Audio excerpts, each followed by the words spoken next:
No one told me about the pearls of wisdom, so I don't know if I have those. Good evening, family and friends. We're so excited to have you guys here. I've had the lucky privilege of serving on the board of Police Care Network for the last 5 years. And boy, in the last 5 years has a lot happened at Police Care Network that we're super proud of, and it's been a providential time. I want to extend a warm welcome to all of you on behalf of the board of directors. We're excited to share with you everything that's going on at Police Care Network this evening. I would also like to acknowledge everyone who makes this night possible. So the behind the scenes folks, the behind the curtains folks, I'm going to ask a couple groups to stand, and if you guys could hold your applause until every one of those groups is standing, that would be great. So if I could first ask all board members to stand up and remain standing. Perfect. If I could also then ask all of the staff at Police Care Network to stand up and remain standing. Awesome. And then all of our volunteers, would you guys please stand up and remain standing? Can we please give every one of these folks a warm round of applause?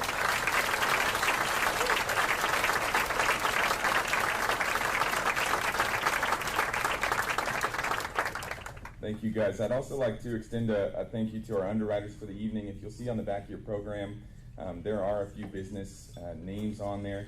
Because they underwrote this dinner tonight, every dollar given tonight goes exactly to the operations at Police Care Network. It goes exactly to the women, children, and families at PCN. So we're super grateful for them. Another round of applause, if you would.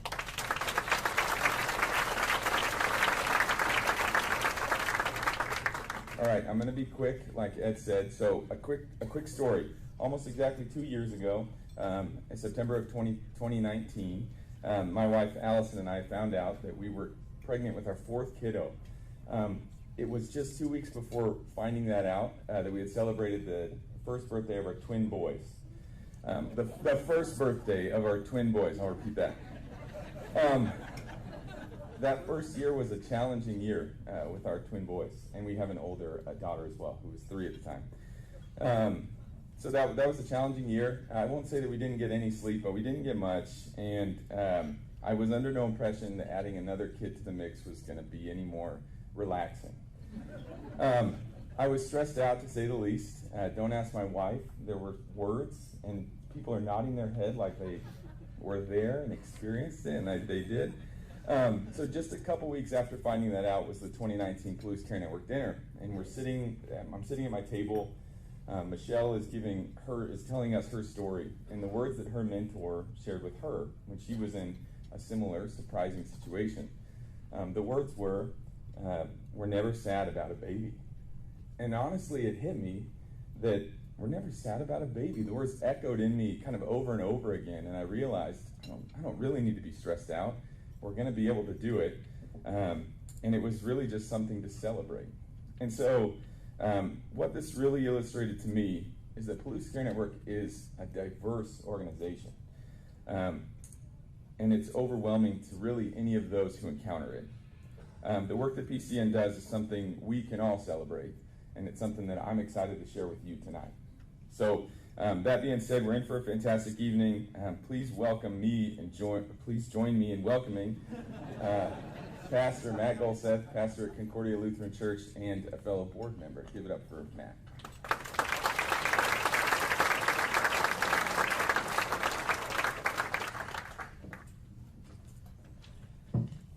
King David reminds us in Psalm 145, "The eyes of all look to you, O Lord, and you give them their food at the proper time.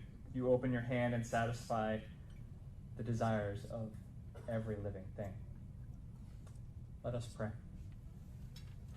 Lord God, Heavenly Father, bless us and these your gifts which we receive from your bountiful goodness, which has not only created life, but also caused it to flourish.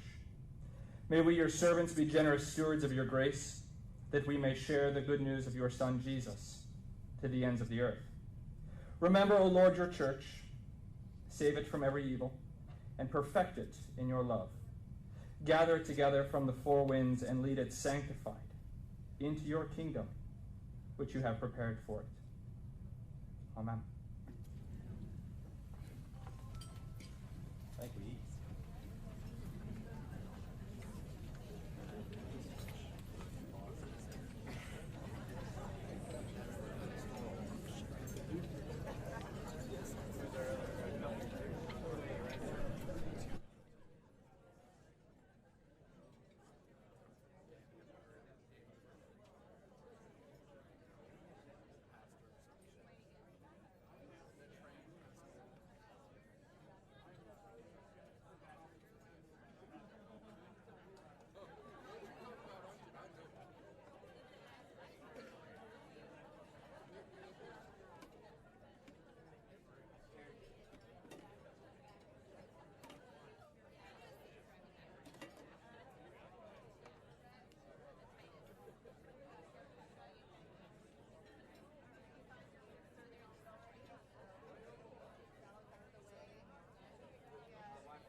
want me to get this on you? Oh my goodness, thank you. No problem. It's all good.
It's the mission of Palouse Care Network to promote a culture of life on the Palouse through a network of services that empower life-affirming relationship decisions.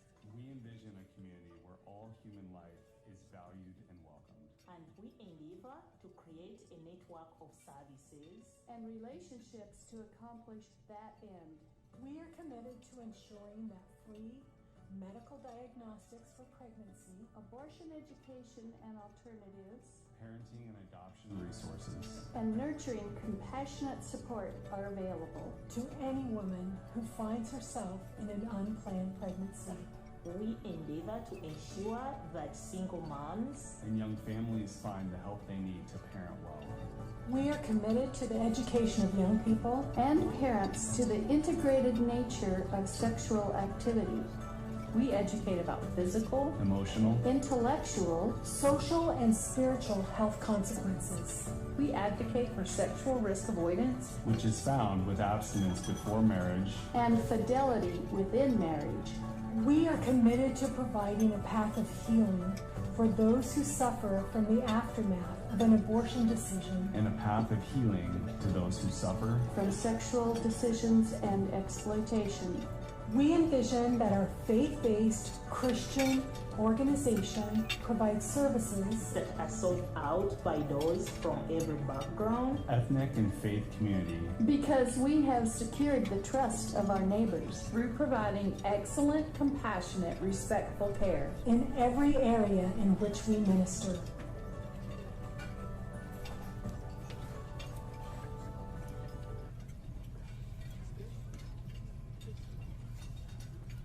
Welcome. So good to see you all tonight. I know a lot of you are still eating. Maybe some of you are finishing up. Some of you are just getting your food. Just keep enjoying your meal. But we're going to go ahead and get started because we want to honor your time.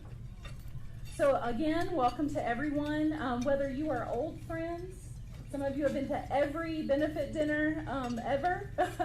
And some of you are new friends. And either way, we are so very glad that you're here.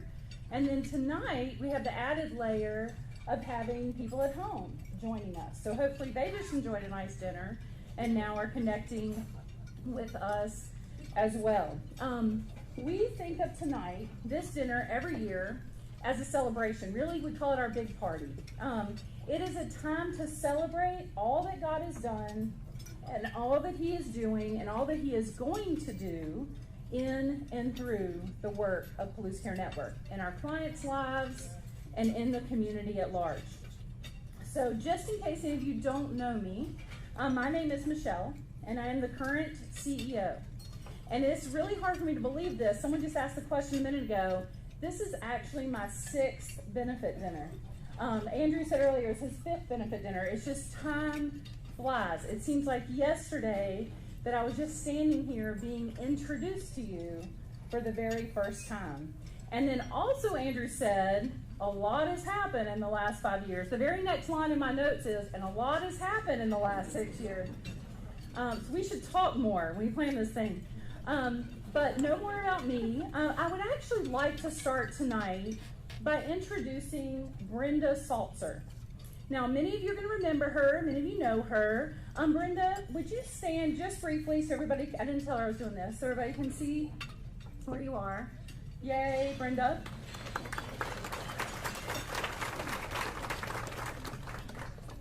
Brenda was the CEO of Palouse Care Network before it was Palouse Care Network.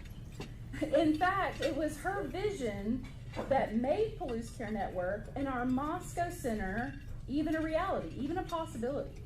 So since tonight, we're actually looking ahead at opening a 2nd center in Pullman, Washington, it seemed really fitting to have her join us tonight. So thank you for making that trip and for being here with us. But before I get too ahead of myself talking about Pullman, I'm going to actually back it up and let's go all the way back to the beginning of the story. Don't worry, that doesn't mean like 3 hours. In 1982, see now some of you are worried already because I started with in 1982. It's okay. In 1982, Open Door Pregnancy Center opened its doors. They provided pregnancy confirmations, peer counseling, practical resources to new moms. Sometime later, they moved to Jackson Street, which is, a lot of you would know that site. And by 2006, they had added sexual risk avoidance education, ultrasounds, and post-abortive care to their list of services. But by 2009, Brenda had started to believe that God was calling this organization to something bigger, to have a bigger voice in promoting a culture of life on the Palouse. She knew that in order to be truly effective in this mission, we needed to offer a more comprehensive network of services. So she and her team wrote the vision statement that you just heard just a few minutes ago. And it is a vision statement ahead of its time, honestly. It's a vision that understood the need for education, medical care, recovery from sexual trauma, and parenting education, all combined in order to fully live out this mission for life. And so I'm so grateful for that. If we look at everyone in this room today, if we're honest, we probably all are here for slightly different reasons. If I ask most of you, if I ask why you support a PCN, most of you would say to save babies. Some people might say to care for women. Others might say to equip and empower families, parents, to parent well. Some of you might say you're only here because your friend talked you into it against your will, but that's a different question altogether. But the culture, our culture tells us that we literally have to choose. That we have to choose, we have to ask the question, is it women or babies? But that's the wrong question. It's not women or babies. The answer is women and babies. In fact, I would even go so far as to say, it's off script, that it's actually the abortion industry that tells us it's women or babies, because it isn't. It never has been the point. The real question is, what if a community of people united by their passionate belief that all human life, both born and not yet born, is sacred, and were willing to overlook their religious and political differences and come together?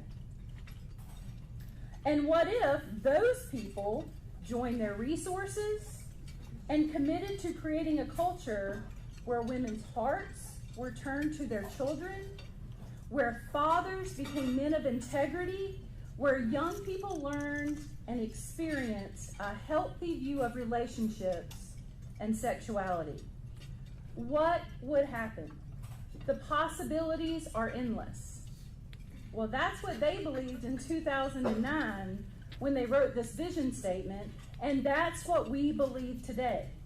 You see, in 2009, when Brenda, armed with this new vision, began the campaign for the current center, people told her she was crazy. They told her it could never happen. But you know what?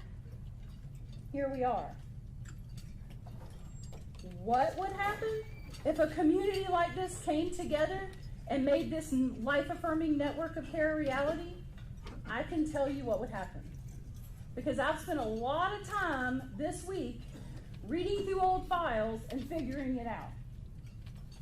And over the last 40 years, over the course of the last 40 years, let me clarify, we have sat with over 3,000 women in one of the most important moments of their life, when they found out whether or not they were going to be a mom.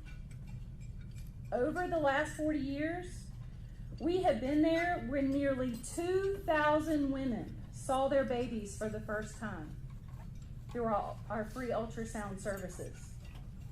And over these last 40 years, we have had over 31,000 conversations with college students through tabling and speaking events on campus.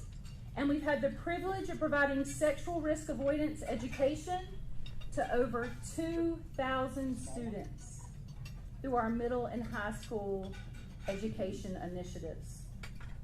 Over the last 40 years, we've also empowered over 2,000 families to find the strength to parent well by providing an integrated network of education, resources, and support.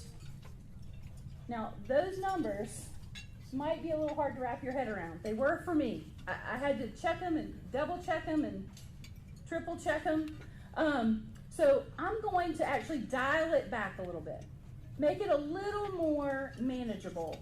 I'm going to give you a snapshot of just a few of the things that we've experienced in the Moscow Center just over the last few weeks. So just over these last few weeks, we have partnered with high school students as they've made the brave choice to parent, even in the face of intense opposition. We have cried with and provided support for a middle schooler whose parents forced her to have an abortion against her will. There's a lot of problems in that story, right? We've provided coaching and resources to a struggling single father. We've become family for a young international student experiencing her first pregnancy with no support in the area at all. We've talked with a mom who found her daughter in a bathroom suffering through a forced miscarriage after taking the abortion pill. We've listened as a high school age STI client recounted the sexual assault that brought her to us in the first place. We've prayed with a young couple that desperately wanted to be parents, but once again saw no heartbeat on their ultrasound. We've provided resources to a young college woman who made the brave choice to parent even though she didn't even know where her next meal would come from. This is what it looks like to embrace life, to promote health, and to provide hope. So please hear me. Staff, volunteers, prayer warriors, financial partners, over these last 40 years, your generous support has made an immeasurable difference in our community. You have not only affected individual lives, but your gifts have impacted generations.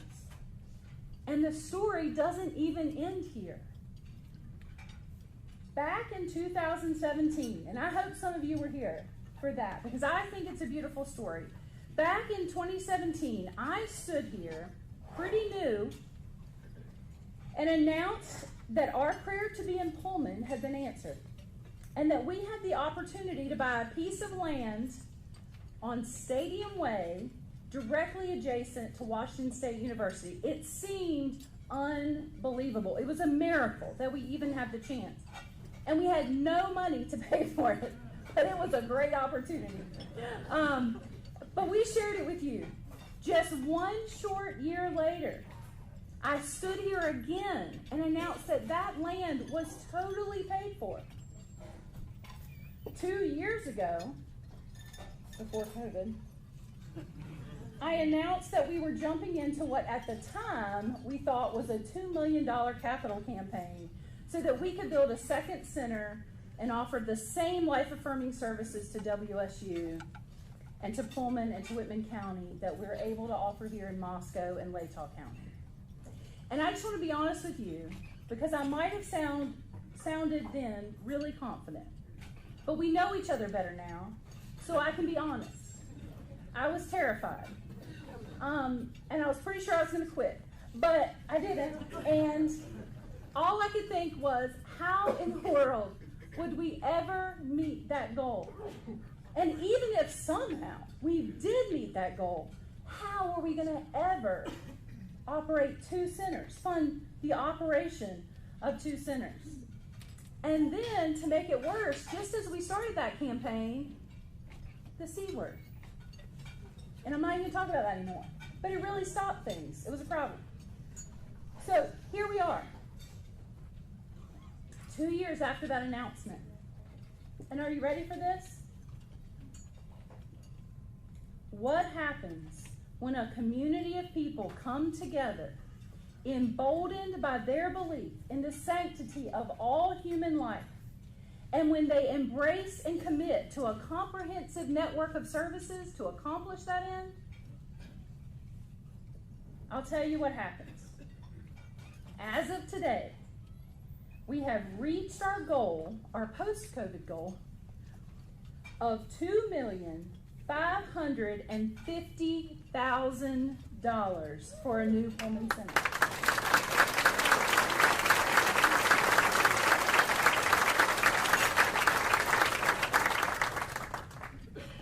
This January, in just 4 short months, assuming all of our stuff comes in because of COVID, we will open the doors of a fully funded Pullman Center. Isn't that amazing?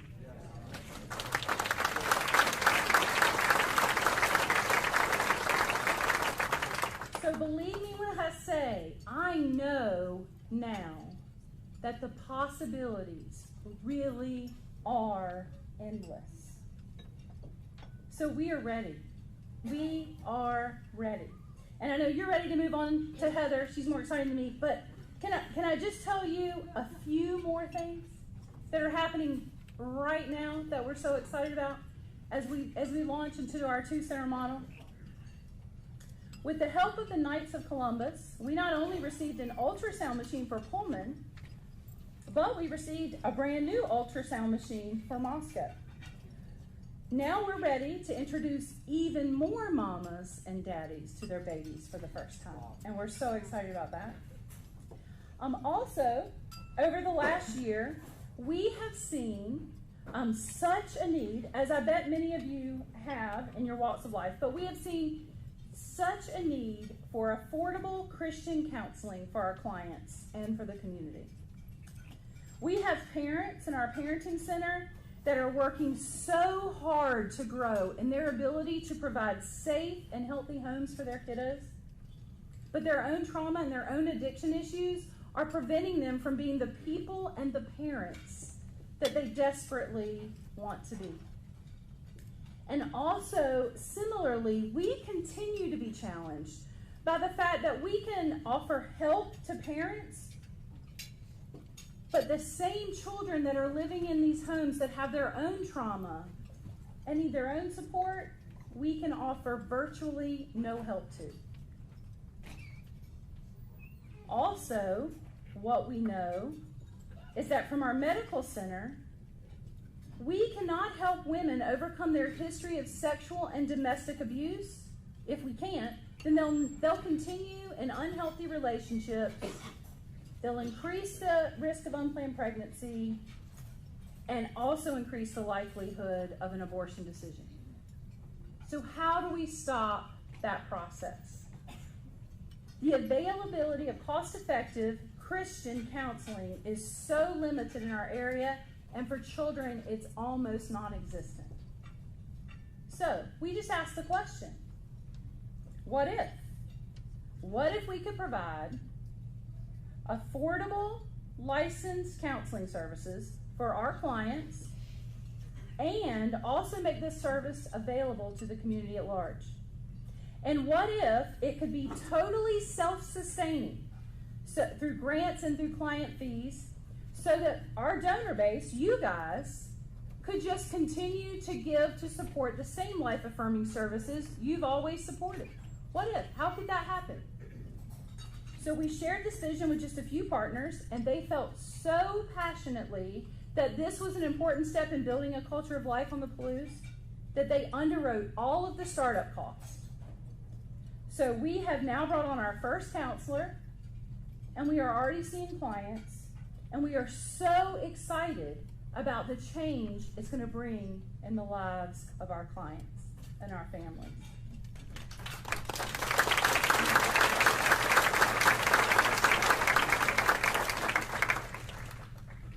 Lastly, I promise, in addition to our pregnancy test, ultrasound, abortion pill reversal options, and other basic women's health services that we offer through Wish Medical, beginning this fall, we will offer NAPRO fertility care, a non-surgical option for couples struggling with repeated miscarriages or infertility. Over the past few years, we have watched more and more families. We've watched their pain as they try to become parents, and we see that there's very few non-surgical affordable options for those families in our area. So we thought, what if we could help? We believe this is a beautiful, balanced addition to our life-affirming services. Here's the best part. The startup for this also will be 100% covered by underwriters passionate about helping families experience the joy of parenthood. So again, your donations can continue to support the same life-affirming services: parenting support, ultrasounds, pregnancy tests that you've always provided. So, by the time we stand here next year, by the time I stand here with you next year, we will have been in our Pullman Center for almost 1 year. And I cannot even imagine what amazing stories that we will be able to share. So be praying for us as we take on this new adventure. So as I close, please take just a minute to hear from just a few clients, 3 to be exact, as they express how Palouse Care Network and Wish Medical, our medical arm, have impacted their lives. Well, there's our new Pullman Center. I missed that punch. So what happens when you give me the button? I found out I was pregnant when I was 17. I finished the school, and 3 days later, I found out I was 6 weeks pregnant. So I moved here 3 years ago without custody of my son after being arrested for possession of meth. I can't count how many different questions were going through my mind when I found out that I was pregnant. I panicked. I didn't know what to do. I was in denial. You think that having a baby and being pregnant and not knowing what's going to happen and being on meth is scary. That could be scary for some people, but for me, it was 10 times more terrifying to come in after getting my son back and completing this and looking like I was a person that actually was pulling herself together, and now I'm back here again and I'm pregnant. I felt helpless when I found out. I felt helpless and frustrated. I didn't really know what to think. I felt like a huge part of me was numb. There's so many different options, like between adoption and abortion and single parenting. The helpless feeling still hadn't gone away. I hadn't quite accepted it. And I really didn't accept it until my sister told me about Wish Medical. It was the scariest moment of my life, and I just immediately thought of Wish Medical. If my sister hadn't told me about it, I don't really know what I would have done. It's scary to have to make such a huge decision being 17 years old, and it makes such a huge impact on your life no matter what you choose. But when I did go to Wish Medical and Nancy met me, she made me feel so much better. It made me feel like it was gonna be okay. And when I came to my advocate each time, she walked me through how I felt, and she asked me questions about how I felt. It was never, well, this is what you should do, this is the right thing to do, this is the wrong thing to do. It was how I felt. I was really nervous, I was scared, and the minute I walked inside, everyone that there was welcoming. They were sweet, they were kind. I'll never forget just looking up on that screen and seeing, I think it was just seeing that little beating heart, and that's what made it seem more real to me. Wish Medical, all in all, played a huge role in me choosing life for my son, and I'm so grateful for that I can't even explain the feeling.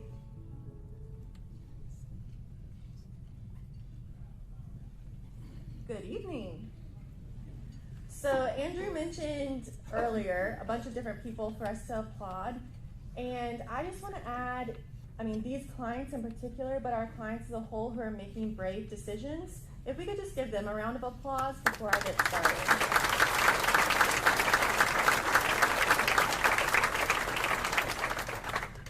So some of you may remember me from the last in-person benefit dinner, but for those of you who have absolutely no idea who I am, I'm going to introduce myself.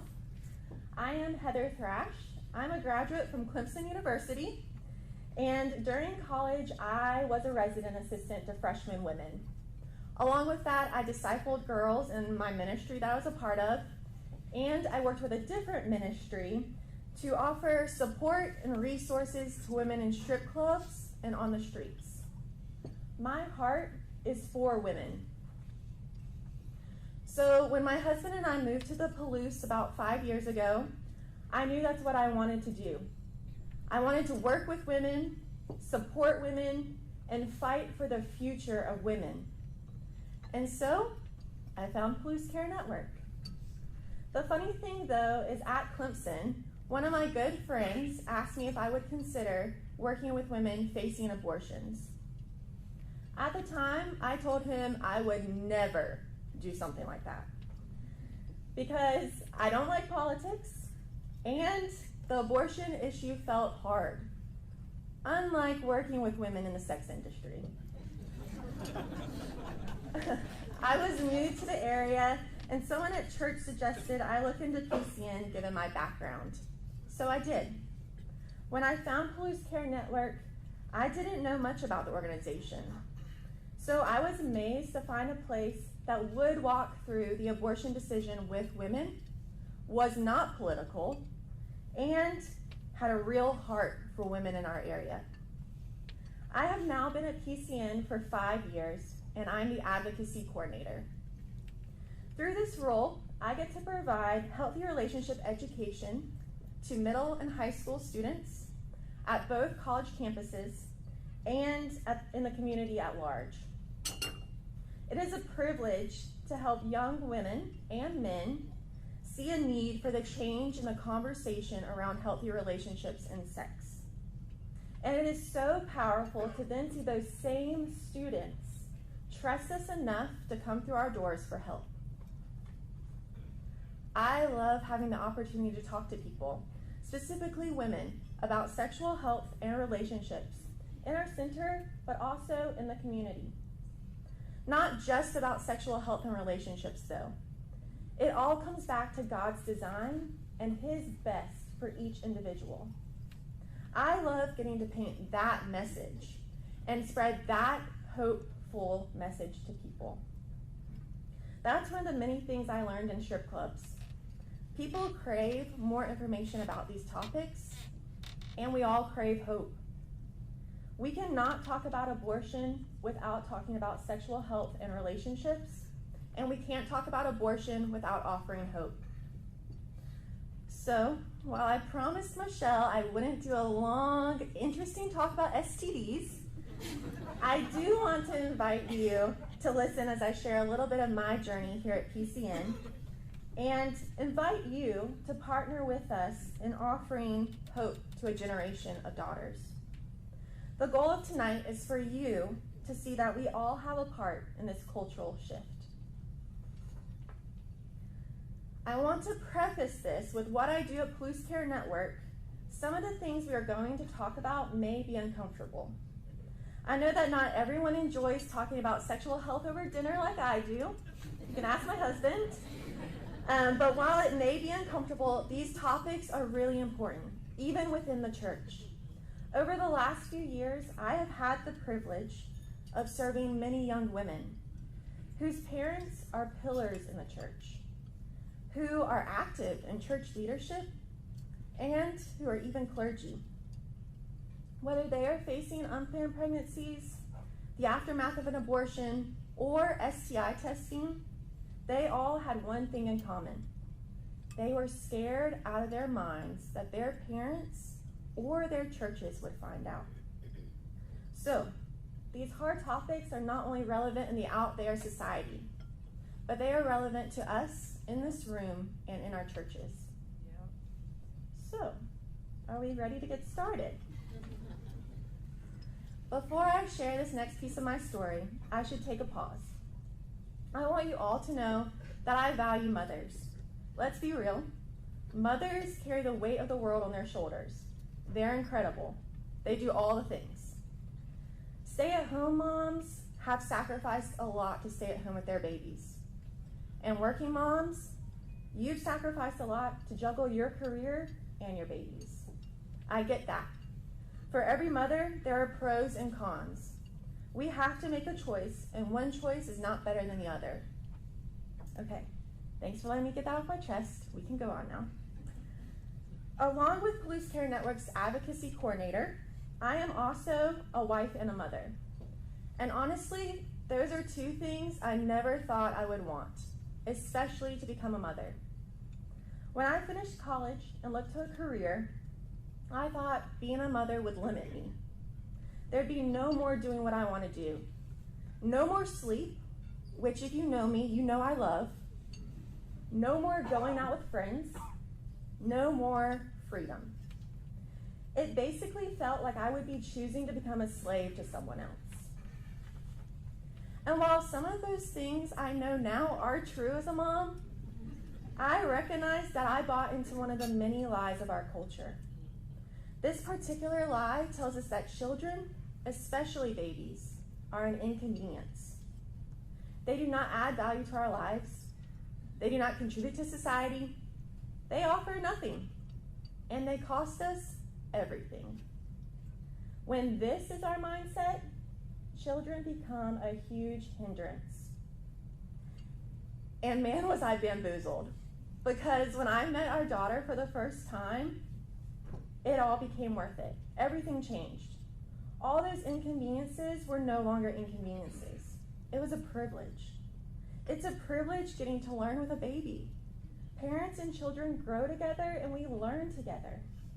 And before having a child, I didn't understand that at all. I believe that lie, and our clients believe that lie too. I talk to high school and college age girls almost every week that tell me a pregnancy would be the end of their education, their goals, and their future. And I have spoken with parents of those girls that have told me the exact same thing. Our job at Blues Care Network is to help these girls and their parents see beyond the lie and embrace the possibilities, just like those 3 women we saw in our video. Despite the lie I believed for so long, I love being a mom. And I love time with my kid. Honestly, it was hard leaving her with the babysitter before I came here.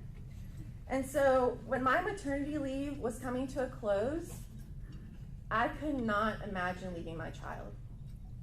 But I also couldn't imagine giving up my dream job, getting to do this, what I love, talking to students. So I prayed. And if I'm being honest, I was desperate for God to give me a straight answer. And thankfully, God spoke.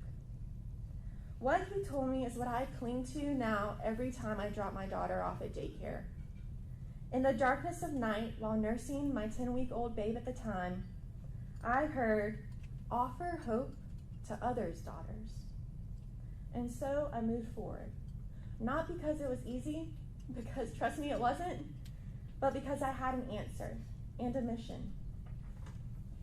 Again, I realize this is a decision a lot of women wrestle with, a lot of mothers wrestle with.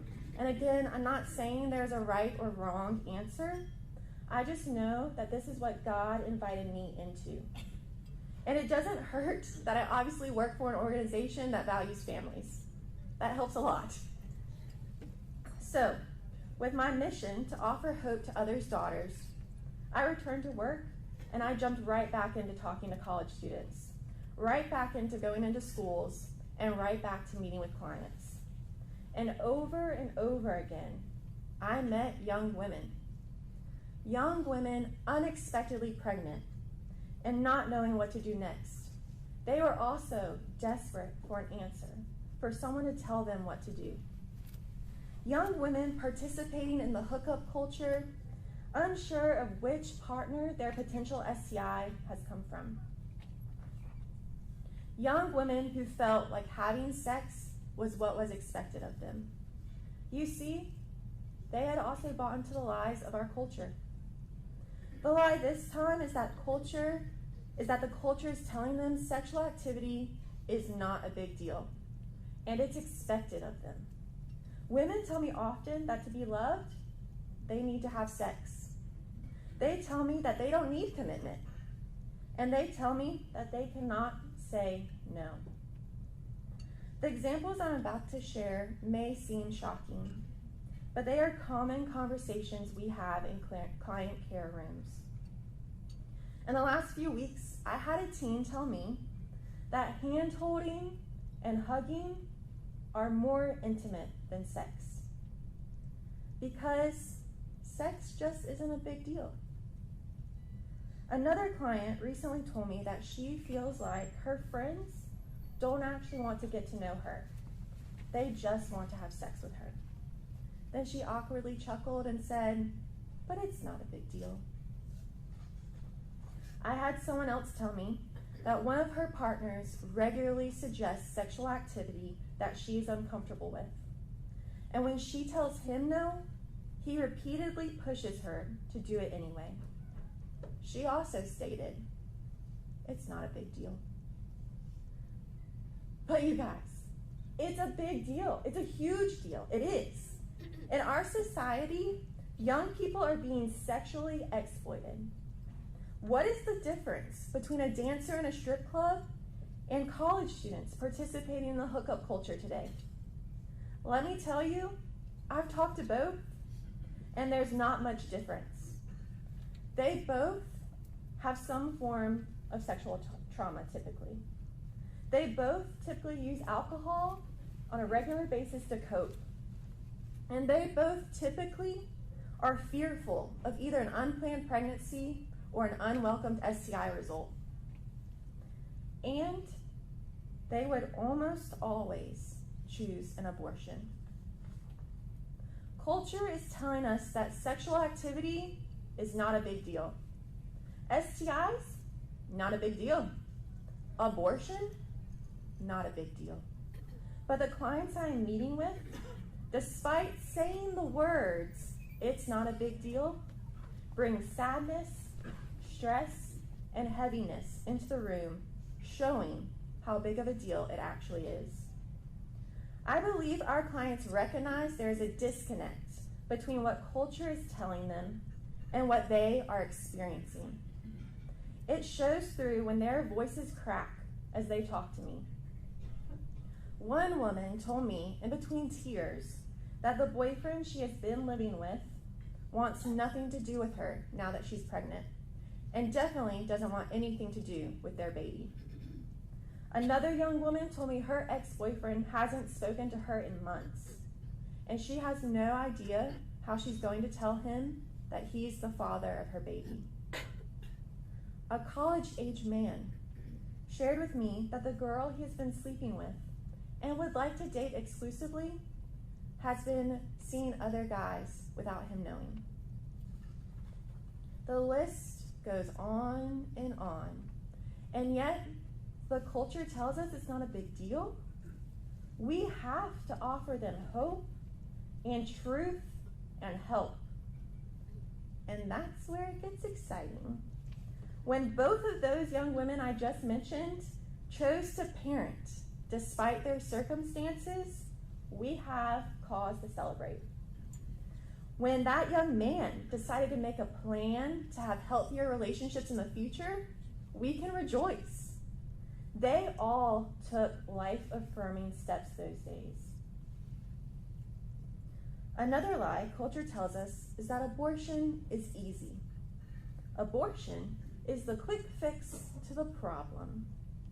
Abortion will allow a woman to accomplish her dreams. But what is easy when a parent finds their daughter terrified and in pain on the bathroom floor after taking the abortion pill on her own? What is easy about the breakup that often comes after an abortion happens? What is easy about the depression some women experience post-abortion? These things, they're not easy. So yes, abortion may take away a woman's pregnancy, but it does not take away the fact that that woman has become a mother. Women are forever changed by that fact, regardless of their parenting decision. We are not helping anyone by continuing these lies. We, as a culture, are normalizing unhealthy sexual activity, and therefore continuing a cycle of sexual exploitation of our youth. The more students I talk to, and the more clients I meet with, the more I see that normalizing this type of sexual activity is not making anything easier for them. It is muddying the water to where people do not know the difference between safe sexual activity and unsafe sexual activity. Safe situations from unsafe situations, and safe people from unsafe people. With this normalization of casual sexual activity, we will continue to see negative consequences. A rise in sexual violence and pornography use, STI numbers growing, and unplanned pregnancies happening. And if people are experiencing these consequences, abortion is the next step. Culture tells us none of these outcomes are a big deal. So when you experience an unwanted pregnancy, here, an easy solution, the abortion pill. Don't worry, life will go right back to normal. But as I have learned, and women will continue to learn, pregnancy changes you. The moment a woman becomes pregnant is the moment she becomes a mother. Our culture has fed us these lies for too long, and they've taken these lies too far. We cannot have the normalization of casual sex and the normalization that children are an inconvenient problem to be gotten rid of. I teach sex ed. I know where babies come from, and it's not a stork. If people are having sex, babies will come. If babies will come, we have to equip and empower people to see these children as more than a hindrance and an inconvenience. It's my belief that this starts with education, sexual health education, relationship education, and family education. What is the beauty in these things? What good gifts can be found in sexual health, relationships, and family? Education allows us to explore these questions, to discuss, to learn, and to shift the culture. At Palouse Care Network, our goal is to build a culture of life, and that shift has to start with education. A lot of you know that I go to fraternities, and it might be my favorite part of my job, and I get to talk to them about sexual health and relationships. The response to this normally is, wow, that's so cool. I could never do that. But I don't believe it's a question of could you, but instead a question of, do you value that fraternity man's life as much as you value the life of the unborn?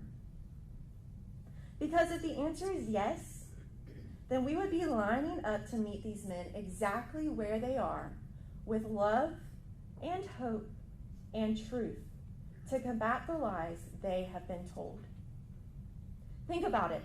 If we built a culture of life within the walls of a frat house, and when I say life here, I mean abundant life, life that points to Jesus, that will influence the women these men interact with.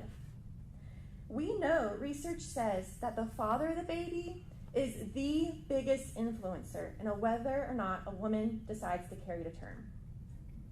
And that's exactly what we see in our client care rooms. So if that culture of life changes the men at U of I and WSU and leads to changing the lives of the women at both campuses, there will be less unplanned pregnancies. And there will be more people that can live in the tension of life taking an unexpected turn and still celebrate that life that they are carrying. Building a culture of life means we welcome all lives, the one right in front of us who may have decided to do something we wouldn't choose for them, and the life that they are terrified to bring into the world. It means I fight for both. It means I offer them both support. God has invited me into offering hope to others' daughters. I think sons are included in that. God does not discriminate between his children, so I won't discriminate between yours.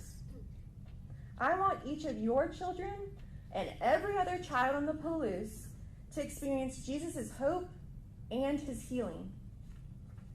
Thankfully, that's exactly what we do here at Palouse Care Network. Yes, we do offer free pregnancy testing and ultrasounds, but we also offer domestic violence and sexual assault support, counseling, life coaching, pornography recovery, and other support groups, so people can find healing from their sexual trauma. We also offer support through parenting classes and material needs for those who can't even fathom healing right now, because they have to deal with what is right in front of them. What it comes down to is we offer relationship. And while hurt may come in relationship, healing also comes in relationship. And that is what Jesus offers us in abundant life. Healing and hope. That is what he is doing through Palouse Care Network. While we offer relationship to those who come through our doors, I also want to extend a hand tonight and invite each of you into relationship with us at Palouse Care Network. You can combat the lies. You can offer hope. It starts in your homes. Let's all have uncomfortable conversations around the dinner table about sex and relationships. It'd be great. Once we're doing that in our homes, we can start the conversation in our church homes, in our Bible studies and community groups, and with our friends. Education is power, and you have the ability to use that power to build a culture of life on the Palouse. To further give us a way to build a culture of life on the Palouse, I would like to invite Brenda Saltzer to the stage.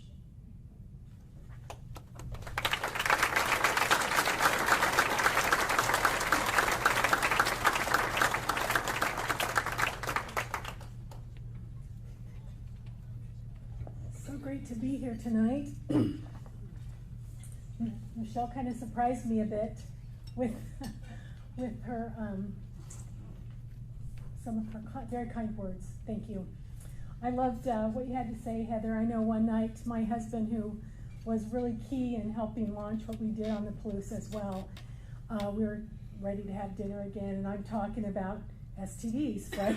And he's like, can we just have one night and not talk about sexually transmitted disease at the dinner table? And I'm like, yes, we can. But you do get very passionate about what we do, because we really come against a multi-billion-dollar industry that profits on your daughters choosing abortion for their life, as if that's this wonderful silver lining to this horrible, horrible thing that they're pregnant. And we speak truth into this darkness. And it's such a beautiful thing that we do together, and that we're called together to do. Such a unique place. The Palouse is such a unique place. Beautiful, beautiful people, right? So many of you involved. Like, I don't know if you realize how unique the fact that we had these two beautiful, the Pullman one almost done. I got to see it a couple weeks ago. So, such answered prayer for years. Multiple people praying for this on the Palouse. But also this beautiful Moscow building, the family center, the medical clinic. And now I just wanted to applaud Michelle for this licensed counselor that's going to be there to meet needs. All these new ways to meet needs, and the way we work together to make that happen. So beautiful. Such a unique area, and so many of you have just been part of really promoting a culture of life. It's so unique. It's so beautiful to step into the darkness that's on those campuses with just truth, with life and health and hope. And so I think it's such a wonderful thing when God asks you, He invites you to be a part of something so much bigger than yourself. And I think those of us who have worked in this life-affirming ministry and gone onto campus to see, really, as Heather talked about, just the misinformation and very hurtful things that people are that's promoted.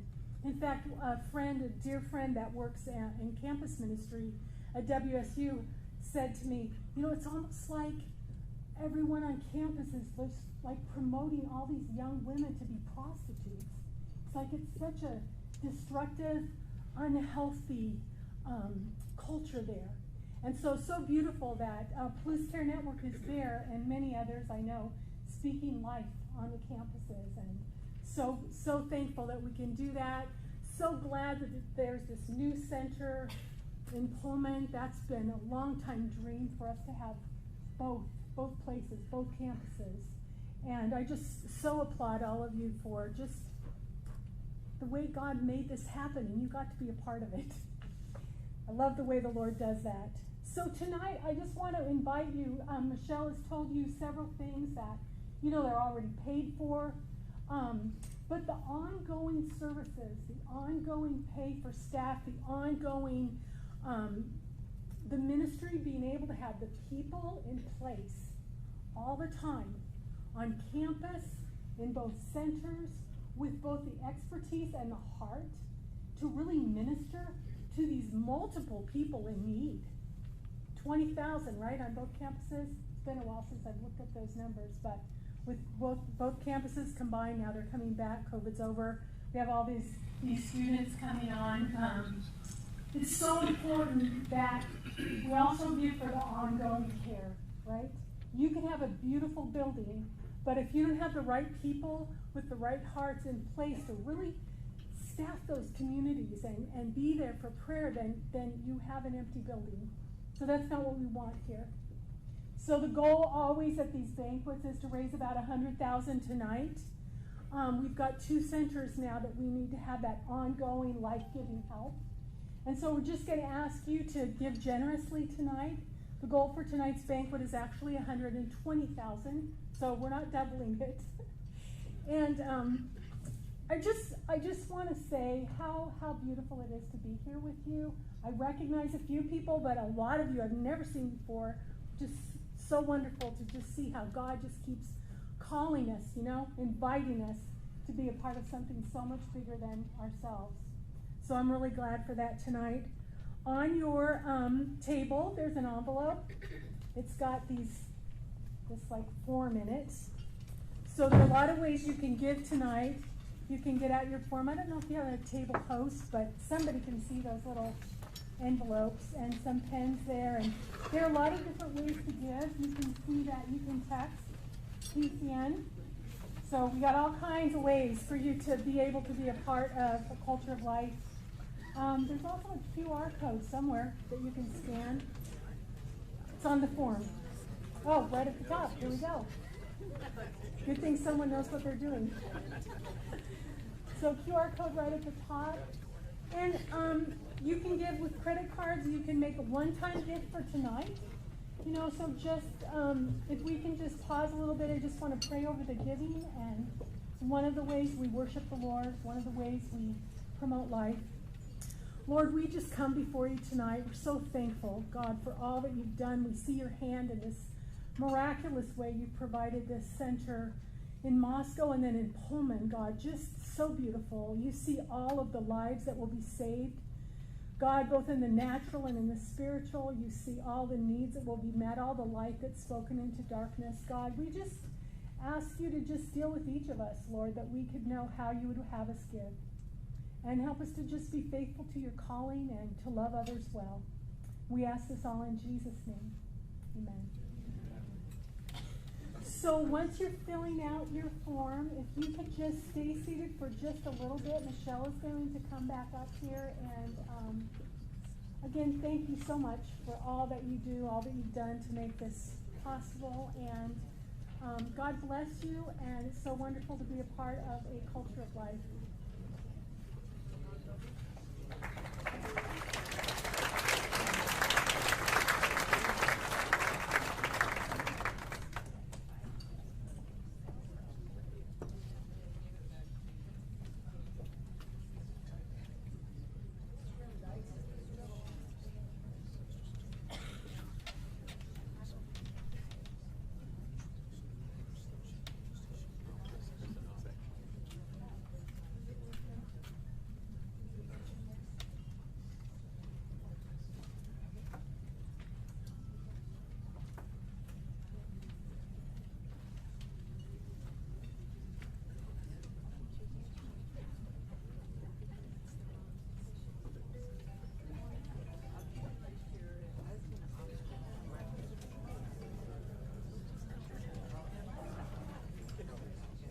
Okay, folks, I've got just a few announcements while you're filling out paperwork.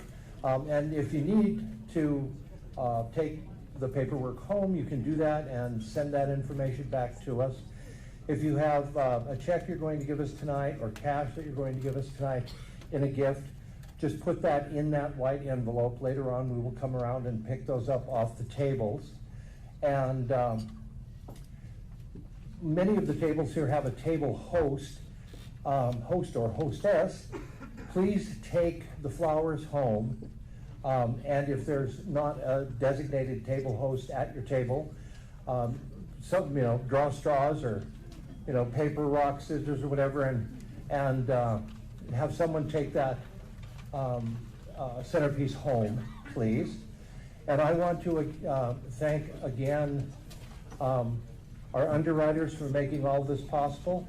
And I'd like to thank Brenda and Heather and Michelle and Andrew and all those folks who were in both of those videos, and Pastor Gulfseth for leading us in prayer prior to the meal.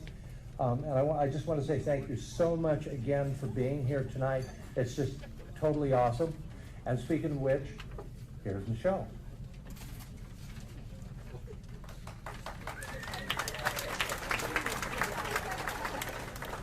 So Ed doesn't usually let me have the microphone again.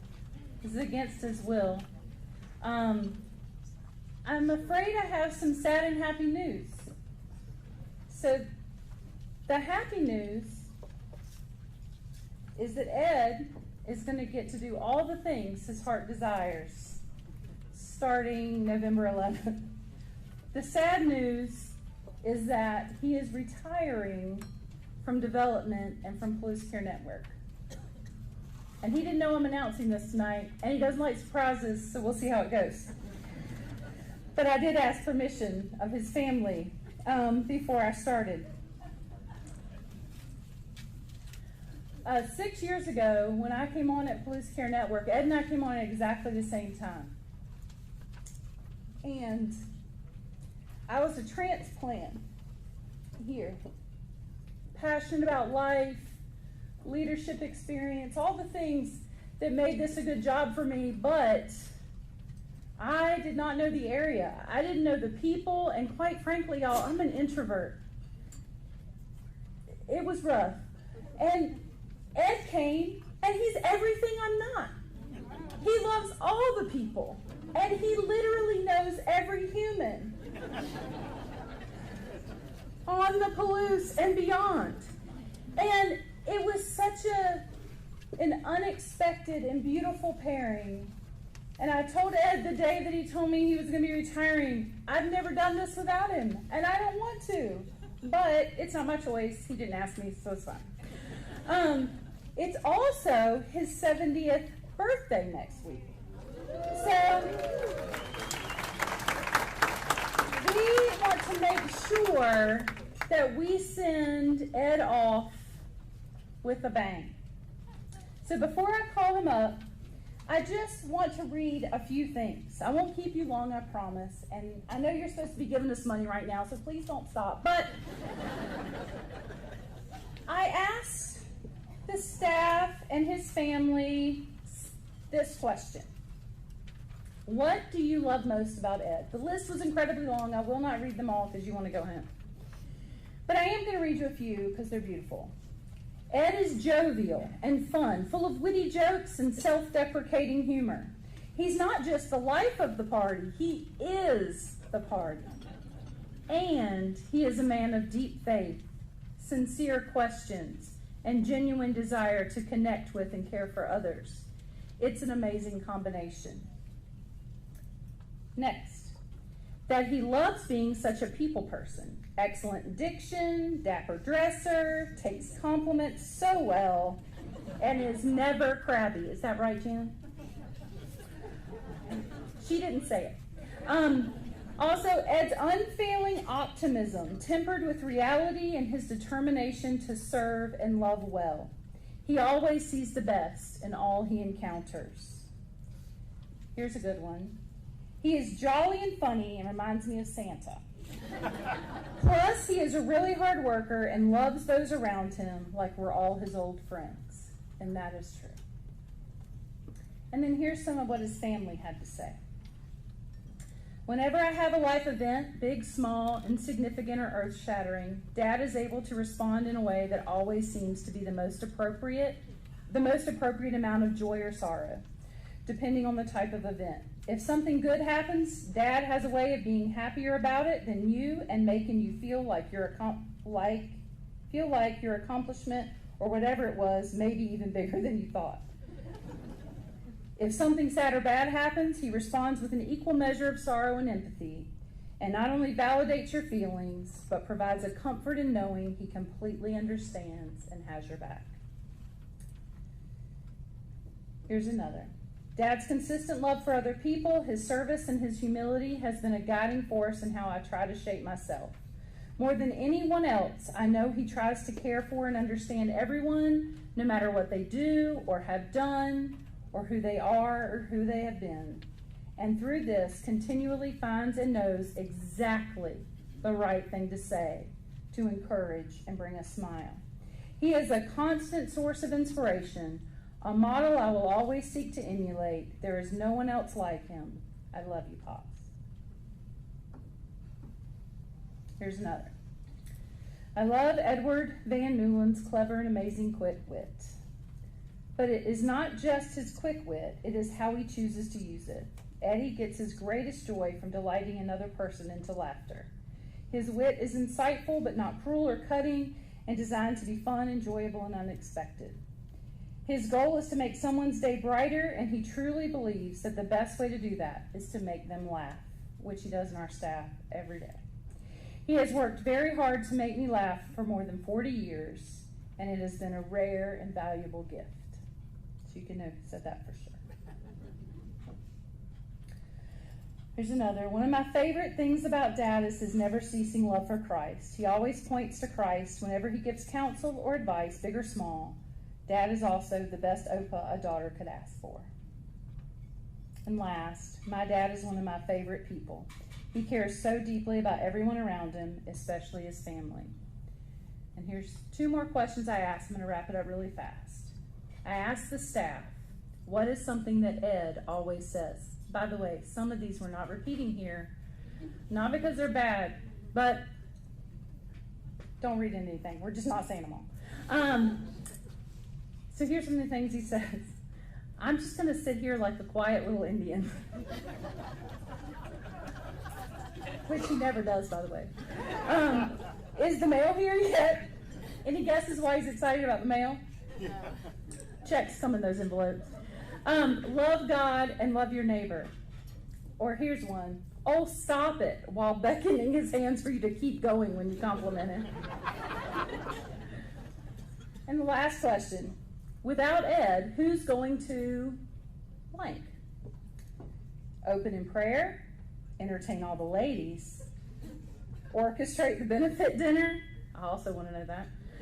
Write all the thank you notes, keep Donna in line, kick off morning prayer, break the awkward silence and make the jokes at staff meeting, and keep the money rolling in. Ed and Janet, will you come?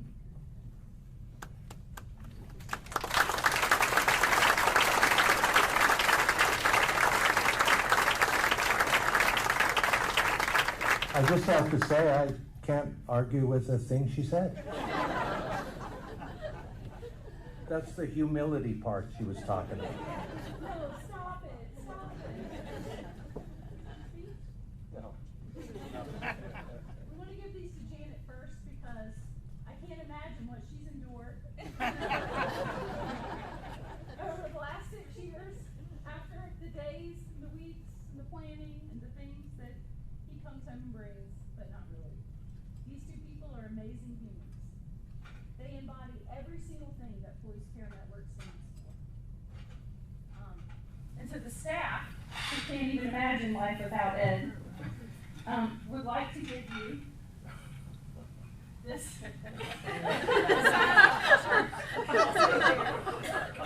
This signed picture.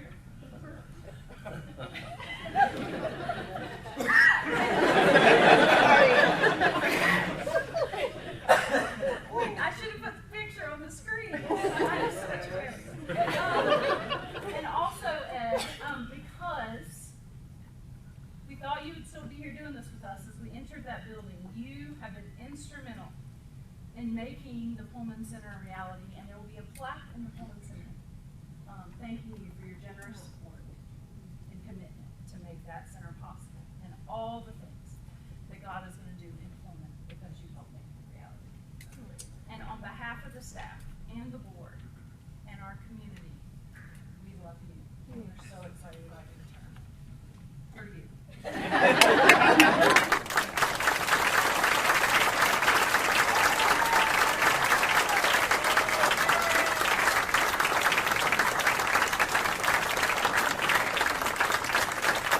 Okay, everybody, we're going to close up shop here.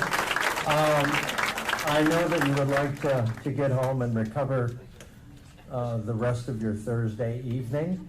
Once again, I thank you so much for coming here. I thank you so much for caring about us and carrying the weight year after year after year while we work in the trenches, fighting the good fight.